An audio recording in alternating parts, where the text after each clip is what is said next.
salon, l'émission Sciences et Mines. Sciences et Mines, votre émission de prédilection. Occupant une place de choix dans la vie de l'homme moderne, la science se trouve au carrefour de la technologie moderne et du développement humain. Les matières premières précieuses qui regorgent la République démocratique du Congo sont sujets d'envie et de développement du monde. Les mines au centre de toute activité technologique. Très heureux, madame, messieurs. Bienvenue à cette grande émission Sciences et nous. Merci pour votre attachement à ces programmes, merci pour votre fidélité et merci de nous recevoir dans vos salons. Sciences et Mines, c'est une grande émission qui parle de la science et des ressources naturelles. Pour aujourd'hui, c'est numéro 00. Nous recevons Monsieur l'abbé Jean-Bosco Molo, qui est un expert en recherche scientifique. Nous allons aussi recevoir Monsieur Franck Fouamba, qui est un expert et journaliste en ressources naturelles. Je ne suis pas seul sur ce plateau, je suis avec un ami, un co-débatteur et un co-animateur. Il est avec moi, Monsieur Patrick Ludé, bonjour. Bonjour, monsieur. Ça c'est bien, nous sommes ensemble et voilà. Derrière les caméras, il y a toute une équipe. Merci parce que vous êtes vraiment fidèles à nous. Nous recevons nos invités. Chers invités, bonjour. Bonjour. Vous allez bien? Ah, je vois, c'est souriant là, oui. En tout cas, nous commençons avec la science. Monsieur l'abbé, vous êtes expert en sciences. Est-ce que vous pouvez nous définir quand même c'est quoi la science et quel est son apport vraiment ici en République démocratique du Congo et surtout son importance? Merci pour l'honneur que vous me faites en m'invitant à cette émission. Merci. Je m'en vais d'abord définir les termes science et ensuite technologie. La science ça vient d'un mot latin, scientia, qui dérive lui-même d'un mot latin, du verbe latin sciere, qui signifie savoir ou connaître. Et donc la science, ça signifie la connaissance ou bien le savoir. Et chez les Grecs déjà, il y avait lieu de distinguer deux formes de science. Il y a ce qu'ils appelaient la droite opinion ou bien l'opinion, qu'ils appelaient en grec le orthos logos ou bien la doxa, et la science au sens strict du terme, ou bien la connaissance qu'ils appelaient alors épistémie. Alors le concept de science, comme vous venez de l'entendre, c'est un concept qui est polyséme, c'est-à-dire qu'il recouvre plusieurs acceptions et plusieurs conceptions.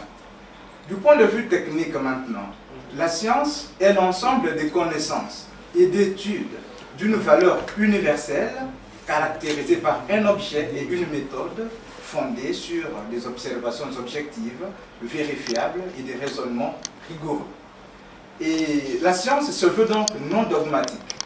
Elle se veut ouverte à la critique, loin de la superstition, de l'obscurantisme, et puis elle repose sur des connaissances scientifiques ainsi que des méthodes qui sont aussi toujours ouvertes à la révision.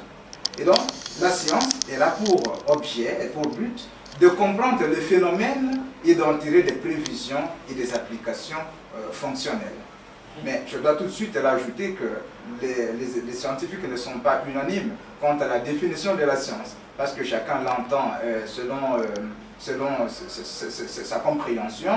Et d'ailleurs, les notions même d'universalité qu'on colle à la science, la notion d'objectivité, la notion même des méthodes scientifiques, ce sont des notions qui sont vraiment équivoques. Donc chaque auteur, chaque penseur, chaque scientifique a une idée de ce que cela représente. Et cela, bien sûr, constitue un certain flou, mais alors on doit comprendre aussi ce flou épistémologique, parce qu'évidemment, la liberté dans la science, et puis chacun essaye de voir les choses comme il l'entend. Et les scientifiques se retrouvent dans une communauté qu'on appelle la communauté scientifique. Et cette communauté scientifique, elle est garante de l'actualisation du contenu scientifique, et aussi elle est en mesure de produire des connaissances scientifiques à partir des méthodes rigoureuses, des méthodes qui sont vérifiables, et elle travaille, cette communauté, à l'amélioration du savoir humain, de la technologie dans sa dimension internationale, méthodologique, éthique et politique. Là, vous avez cité la technologie. C'est quoi aussi la technologie, monsieur l'abbé? La technologie, elle, c'est un terme qui vient maintenant des deux mots grecs. Ouais. Il y a techné et puis il y a logos. Comme on le dit, on l'a toujours appelé le logos. Techné, ça signifie art, ça signifie savoir-faire, ça signifie métier, ça signifie encore La pratique déjà. La pratique. Alors que le logos, on le connaît, c'est le discours. Et donc, étymologiquement parlant, la technologie, c'est un discours sur le métier, sur le savoir-faire, sur la pratique. Et donc, la technique, que l'on peut assimiler un peu comme la technologie, parce que technique et technologie, c'est presque la même chose, concerne donc les applications de la science ou de la connaissance scientifique ou théorique dans les réalisations pratiques des productions industrielles et économiques. Et comme vous l'entendez bien, la technique couvre les procédés, l'ensemble des procédés de fabrication, de maintenance, de gestion, de recyclage, et aussi en quelque sorte d'élimination des déchets qui sont quand même très nombreux à Kinshasa, en s'appuyant sur des méthodes issues... C'est pas seulement Kinshasa, en République démocratique du Congo. En effet, je crois qu'on aura le temps d'y revenir. Vraiment. Oui, et donc on élimine ces déchets et toute cette gestion-là en s'appuyant sur des méthodes issues des connaissances scientifiques. Et si vous m'avez bien compris avec vos téléspectateurs, la technique, elle est donc une science appliquée. Elle se veut très pratique, alors que la science, elle est abstraite, elle est théorique. Voilà. Moi, j'ai aimé vos arguments en parlant de la science, mais bon, j'ai aimé, bon, en fait, je veux que vous parliez en fait de la science, de l'état de la science, de la recherche scientifique en RDC. Pour qu'on parle de l'état des lieux de la recherche scientifique en RDC, j'avais voulu quand même qu'on fasse une petite incise. Ouais. Pour dire que la science, ou la technoscience, parce que la science mélangée à la technique, à la technologie, on peut appeler ça la technoscience. La technoscience a une très grande importance dans la société. Parce que c'est elle qui est à l'avant-garde pour préserver quand même des changements qui s'opèrent dans la société. Et c'est elle qui prélude en quelque sorte au développement d'une nation, d'une société. Et donc, pour toute société, le développement doit se concevoir à partir de la science, mieux de la technoscience. C'est pourquoi même on parle depuis les années 2013 et 2014, on parle de la science citoyenne, c'est-à-dire une science qui doit être connue des citoyens qui doivent s'imprégner de la réalité scientifique, parce que cette réalité scientifique les accompagne chaque jour, parce qu'ils sont en train, en quelque sorte, d'être conduits, d'être orientés par la science qui développe et qui améliore leurs conditions de vie. Alors, cela étant, parce que la science ou la technoscience est importante dans la vie d'une communauté, d'une société, beaucoup de pays ont compris qu'il fallait miser sur la science et sur la technique. Et ils ont alloué des fonds conséquents pour la recherche scientifique. Parce que cette recherche scientifique promeut le développement et assure des conditions de vie meilleures à une population, d'une société donnée. Et nous, en RDC, la recherche scientifique est aussi tributaire des aléas des études universitaires, entre autres. Et ces études universitaires, on le connaît, elles traversent quand même des moments difficiles en RDC, parce que tenez, sur l'année passée, l'année académique passée, c'est-à-dire 2018-2019, sur un total d'à peu près 400 000 étudiants, on avait 3 000 professeurs. Ce qui fait un ratio de 200 professeurs, de 200 étudiants pour un professeur. Or, le ratio de l'UNESCO veut que ce soit 20 étudiants pour un seul professeur. Vraiment. Et cela crée une surpopulation du monde universitaire, des milieux universitaires, qui fait que la recherche scientifique, même les études qui s'y donnent, ont du mal à passer. M. l'abbé, on va revenir à vous. Merci beaucoup. J'ai compris que c'est toute une thèse que vous développez. Merci beaucoup, Patrick. Je vais prendre mon deuxième invité. Il est trop souriant aujourd'hui. Comme toujours. Ça, c'est beau. En tout cas, M. Franck, est-ce que vous savez que notre pays, la République démocratique du Congo, vraiment, c'est un scandale géologique. Mais je ne comprends pas, et surtout en matière des ressources naturelles. Vous êtes expert en cette matière. Est-ce que vous pouvez nous tracer quand même un petit parcours, une petite analyse sur ce que la RDC regorge comme ressources? Nos téléspectateurs ont besoin d'en savoir plus. Merci beaucoup. La RDC n'est pas que scandale géologique. Disons plutôt qu'elle est un scandale naturel. Naturel parce que quand on parle de scandale géologique, on dit cela aux ressources qui sont étudiées par la géologie, qui concernent l'étude du sol et du sous-sol. Alors que la RDC, elle est un scandale naturel. Pourquoi scandale naturel? Parce que les ressources naturelles ne sont pas que minérales. Okay? Il y a la terre qui est une ressource naturelle, il y a l'eau qui est une ressource naturelle, il y a la forêt qui est une des ressources naturelles, il y a le sous-sol qui constitue une ressource naturelle. Alors, quand vous prenez toutes ces histoires, vous vous rendez compte que c'est un scandale naturel. Nous sommes le pays au monde, prenons juste pour la forêt ou pour la terre. Nous avons au moins 80 millions de terres arables qui ne sont pas cultivées aujourd'hui. C'est-à-dire que la RDC peut produire la nourriture pour la moitié de l'univers. En tout cas. Prenez notre forêt. Le bassin du Congo, avec notre forêt équatoriale, c'est la plus grande forêt après l'Amazonie. Ce qui fait qu'aujourd'hui, avec tout ce qu'il y a comme problème de réchauffement climatique, déjà la RDC résout la moitié du problème de réchauffement climatique. Malheureusement, la RDC ne gagne rien. Quand nous allons à l'eau, nous avons des ressources halieutiques qui sont énormes, jamais exploitées. Il y a un mythe qui se raconte, pas un mythe, ça se raconte. Que le lac comme le lac Tanganyika, il y a des millions et des millions de poissons qui vieillissent et qui meurent chaque année.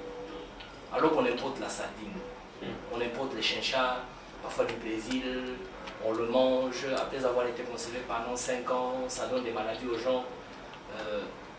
Quand nous allons maintenant aux ressources géologiques minérales, nous avons au moins 60% des réserves de cobalt, de réserves mondiales, vraiment, au moins 60%, et qui est exploitable à faible coût. Parce que jusqu'alors, nos ressources minérales, comme le cobalt, le cuivre, même le diamant, on les exploite dans le langage des mines. On parle de carrières, des mines à ciel ouvert, les open pit comme on les appelle. On ne va pas dans les mines souterraines. Alors que quand vous allez chez nos voisins de la Zambie, vous allez en Afrique du Sud, vous trouvez par exemple que l'or qui est exploité par les orpailleurs à l'est, qu'on ramasse dans l'eau, on fait des petits puits. Ailleurs, on va à 1 km, 2 km sous la terre pour le prendre. Alors, tout ça, ça fait que ça révolte. Mais je pense qu'aujourd'hui, nous devons passer du scandale à devenir un acteur. Avec la révolution énergétique et technologique aujourd'hui, M. Labé qui parlait de la technologie, aujourd'hui le monde, on est tourné vers la réduction des effets de serre, la réduction du réchauffement climatique. Oui. Et la RDC est une solution. Une solution parce que on va aujourd'hui, le monde, on s'est dit il faut réduire la consommation de COP 21, COP voilà, et il faut réduire la consommation des carburants. Si on réduit la consommation des carburants, généralement par les véhicules, on va aux véhicules électriques. Et les véhicules électriques, les composants des véhicules électriques, les grandes composantes, c'est le cobalt. Et ça se trouve en RDC. Ça se trouve en RDC. J'ai dit que nous avons au moins 60% des réserves mondiales. Et la RDC, en principe, produit autour de 80% du cobalt mondial. Vraiment. Mais les pauvres. Quand nous allons à la révolution, toujours technologique, dont M. Lava a parlé, nous prenons l'informatique. Vous avez les téléphones portables, vous avez les laptops. C'est le coltan qui est produit à l'Est, qui enrichit les pays comme le Rwanda et l'Ouganda. Pendant ce temps-là, la RDC ne gagne rien. C'est un point qui se pose. C'est ainsi que nous, par exemple, personnellement, avec certains journalistes dans le Katanga, j'ai lancé le mouvement qu'on appelle Touche pas mon cobalt. Vraiment. C'est parce que les Congolais ne comprennent pas. Et je l'ai dit dernièrement, il y avait une conférence avec le chef de l'État et les autres au mois de septembre. J'ai dit qu'on ne peut pas déclarer un minerai stratégique sans le contrôler. Nous avons le cobalt, nous avons 60% des gisements. Mais est-ce qu'on le contrôle? On ne le contrôle pas. Parce qu'en principe, la RDC ne produit pas le cobalt. Nous produisons les concentrés de cobalt. Et quand vous allez dans les statistiques mondiales, c'est la Chine qui produit le cobalt. Parce que la Chine prend nos concentrés. Autrefois, la Gécamine produisait. Et elle va travailler chez elle. Elle va faire le métal. Ouais. C'est soit la Chine, un peu la Zambie et d'autres pays. Alors qu'il faut soutenir la Gécamine. Il y a un plan de relance de la Gécamine qui a été initié par le président Yuma. Et aujourd'hui, la Gécamine avait fait certaines usines qui produisaient des métaux de cobalt. L'État, au lieu de pomper comme elle a fait avec l'Amiba. Parce que l'Amiba, on a du diamant. Aujourd'hui, ce sont les Chinois qui produisent. Parce que l'Amiba est incapable de produire. Et l'Amiba est incapable de produire parce que l'Amiba a fait que le pays soit en sécurité. En principe, la guerre de 98, une partie de la guerre de 97 et la guerre du LCD, pour que le pays reste uni, qu'on arrive au dialogue des sensibilités, il fallait que l'Amiba finance l'effort de guerre. Et après l'Amiba, tous les groupes armés qui sont à l'Est, qui ont voulu qu'il y ait balkanisation, si le pays est uni aujourd'hui, c'est grâce à la Gécamine. Parce qu'il y a des gens qui parlent, qui font trop de bruit. Vraiment. Quand on parle de la Gécamine, on parle comme d'une entreprise mal gérée, mais on ne connaît pas la réalité. On oublie qu'en 2010, la Banque mondiale a recommandé à l'État congolais de liquider la Gécamine, parce qu'elle n'était plus productive. Alors moi je me dis non. Au niveau touche pas mon copain, j'ai dit les Blancs doivent être cohérents. Les Blancs reprochent à la RDC de gérer mal la Gécamine, qu'ils ont eux-mêmes demandé d'être liquidés en 2010. En principe, comment est-ce que quelqu'un que vous avez déclaré être cadavre, aujourd'hui vous lui demandez d'être productif? Vraiment. Mais nous disons maintenant, écoutez, on a sauvé la Gécamine. Parce qu'aujourd'hui la Gécamine a des réserves, a un portefeuille qu'elle n'avait pas il y a autant d'années. Je prends l'exemple de l'OPEP. Touche pas au cobalt, nous disons ceci, nous devons maîtriser le cobalt. Si nous devons nous allier avec les Zambiens en cartel, autant que l'OPEP le fait pour le pétrole, nous devons le faire. Nous devons maîtriser la production de cobalt. Oui. L'année passée, on avait produit 68 000 tonnes de cobalt pour 2017. 2018, on a 120 000 tonnes de cobalt. C'est ce qui a fait que la tonne de cobalt qui était à 80 000 $ la tonne, aujourd'hui la tonne de cobalt coûte 30 000 $. Parce qu'on a surproduit. Pourquoi est-ce qu'on a surproduit? C'est parce qu'on ne maîtrise pas la production de cobalt. Ouais. C'est parce qu'on laisse d'autres personnes... Donc c'est un secteur non contrôlé. Non contrôlé, alors qu'il est déclaré minerai stratégique. Nous disons, c'est ne touche pas mon cobalt. On dit, le cobalt, on doit le protéger en maîtrisant la production. Parce que quand on maîtrise la production, on maîtrise le marché mondial et on dicte les prix. Nous avons pris l'exemple de l'OPEP. L'OPEP, c'est 36% du pétrole mondial. Ils ne produisent que 36% du pétrole mondial. Avec les histoires de Mwanda là-bas. Voilà. Mais ce sont les pays arabes qui fixent le prix du carburant. Comment est-ce qu'un pays qui a 60% des réserves, qui en produit, qui est propriétaire, on parle du scandale. Non, on doit devenir acteur. Clé, en principe, on doit être stratégique.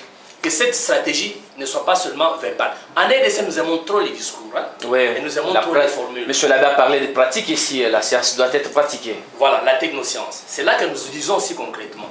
Nous avons proposé à l'État congolais, au gouvernement, à l'État, à des entreprises. Vous savez, quand vous allez dans le village, il y a des génies. Des génies. Nous avons proposé que l'État congolais crée l'Institut national des ressources naturelles. Et comme la République a déclaré la ville de Kolwezi comme capitale mondiale du cobalt, que cet institut-là soit basé à Kolwezi. Pourquoi Kolwezi? Parce que toutes les mines, tous les meilleurs miniers de l'Afrique, et tous les noirs, les meilleurs miniers, sont des Congolais, produits de la Gécamine ou de l'Amiba.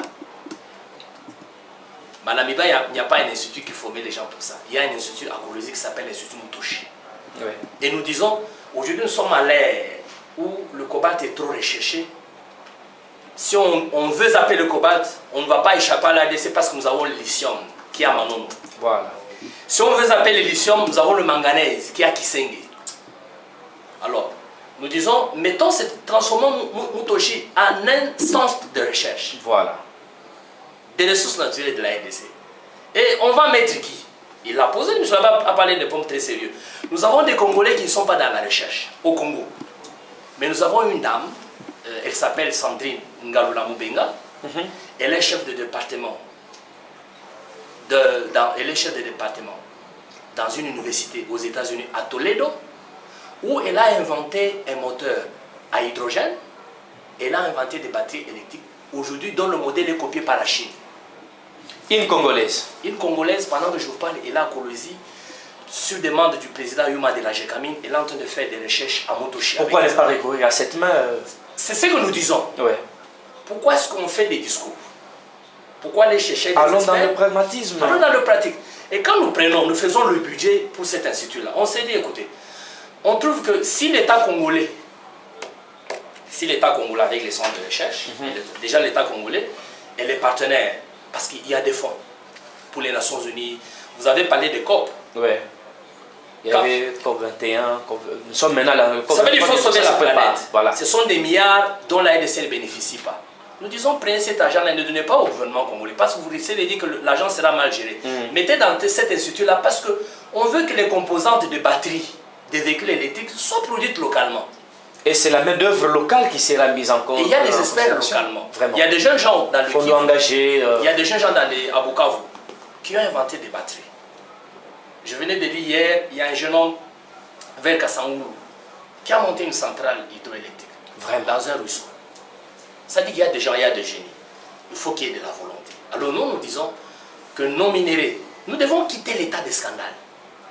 Parce que nous sommes scandaleusement riches, moi aussi scandaleusement pauvre. Un pays scandaleusement riche, à la population scandaleusement libre. Il n'y a pas de route à Kinshasa, il n'y a pas d'électricité.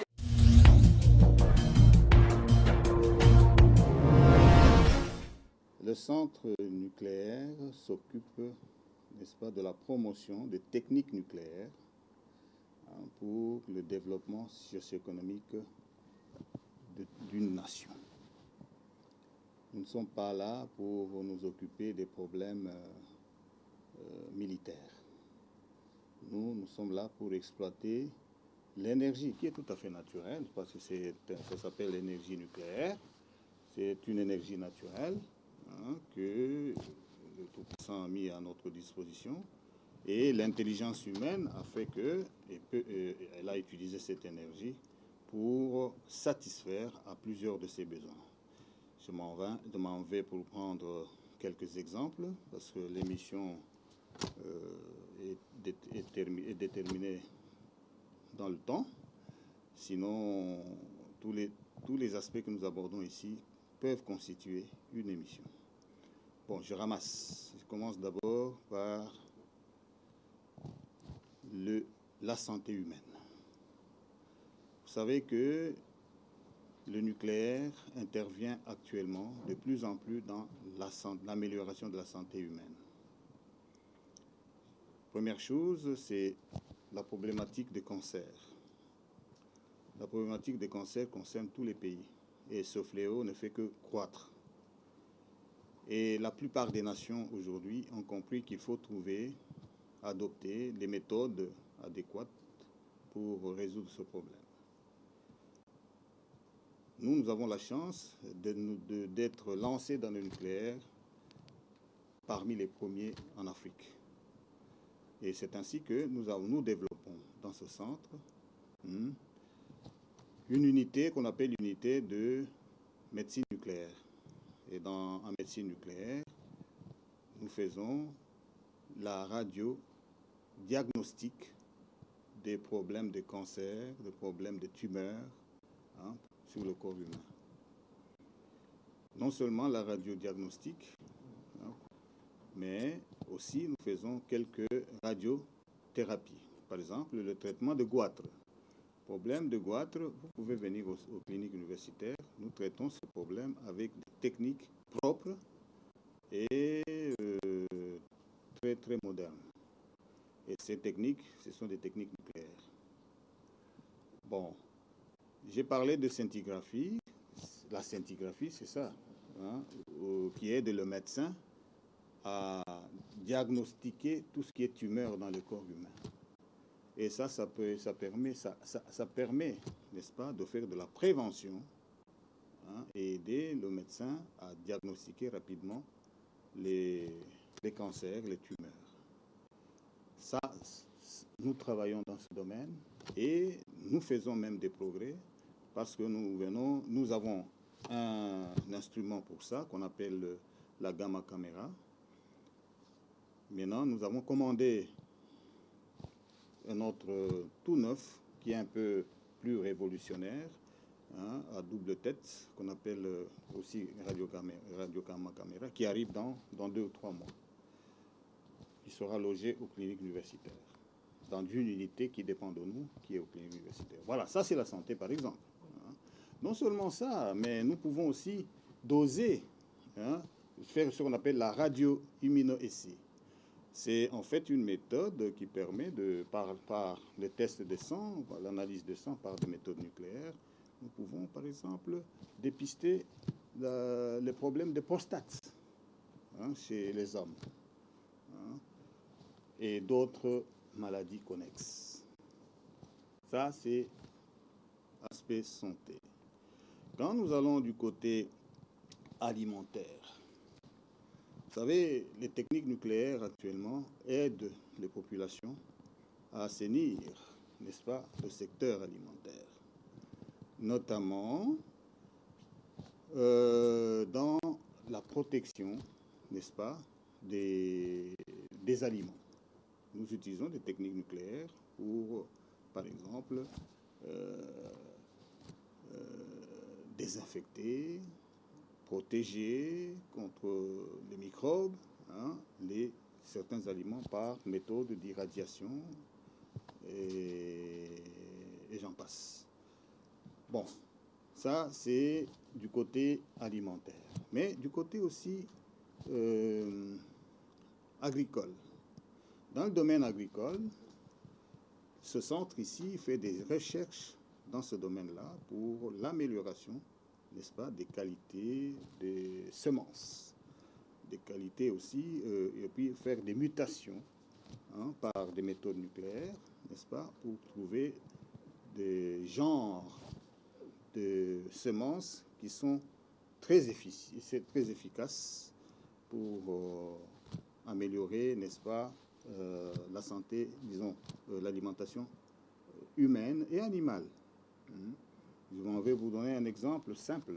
Nous avons traité dans ce centre différentes variétés de maïs et nous sommes arrivés à trouver, par des méthodes de mutation, des bonnes qualités de maïs que nous expérimentons avec l'INERA.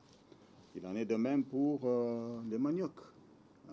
Nous travaillons avec l'INERA pour expérimenter ce que nous avons trouvé comme résultat. Un autre résultat que nous avons eu il y a très longtemps, nous avons fait des mutations des arachides ici. Quand vous voyez au Katanga, les arachides du Katanga sont plus évolués que ceux d'ici.